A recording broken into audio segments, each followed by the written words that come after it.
You deserve the truth. Tidak semua yang kamu dengar itu benar adanya. Editor Desi Ramadhani FG.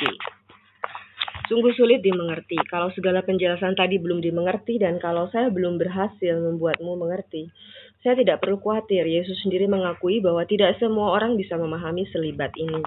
Jika Yesus sendiri saja tidak berhasil membuat murid-muridnya mengerti, apalagi saya.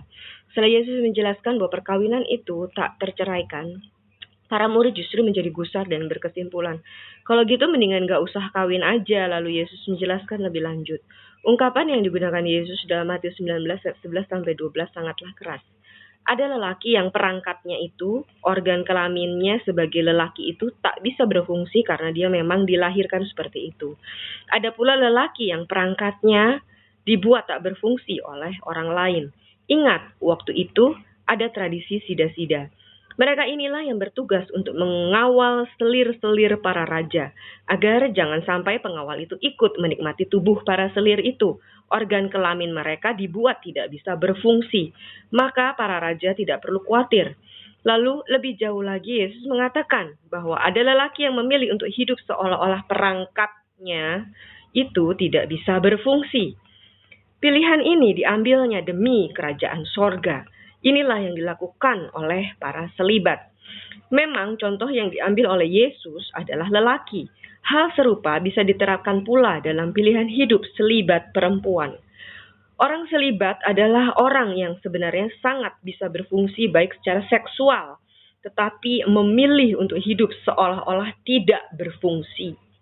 Ya, sungguh keras. Yes, hanya real men yang dipanggil untuk menjadi imam. Setelah saya masuk seminari di usia 15 tahun, seorang kenalan ibu saya langsung datang tergopoh-gopoh kepadanya dan mengungkap kebingungannya.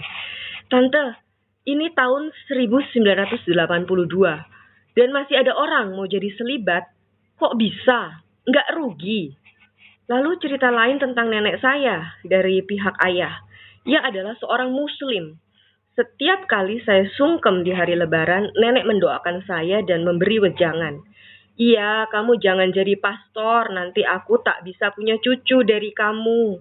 Tiap tahun doa dan nasihatnya selalu sama. Ini hanya 2 contoh kecil.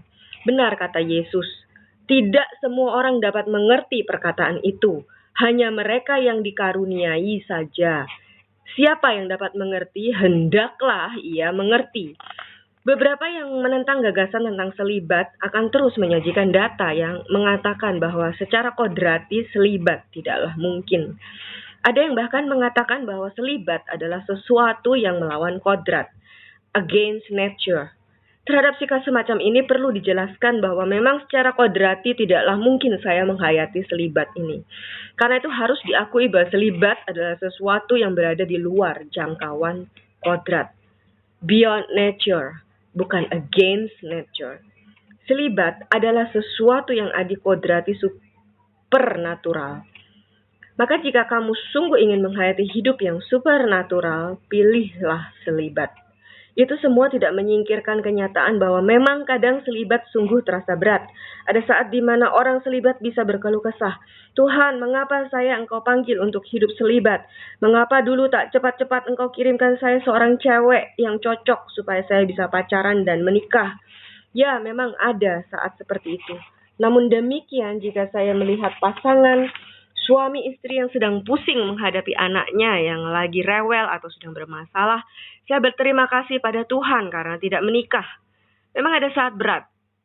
Tidak ada cara lain, bertahan dan semakin giat berdoa. Tidak ada cara lain, bertahan dan semakin giat berdoa. Lagi pula, komitmen bukanlah soal perasaan. Komitmen adalah sebuah pilihan.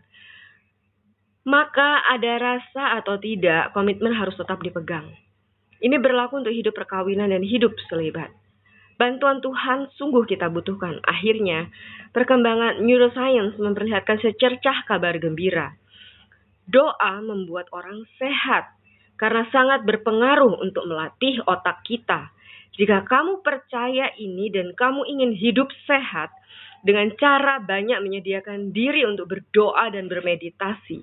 Jangan ragu-ragu, pilihlah hidup selibat. Sex, no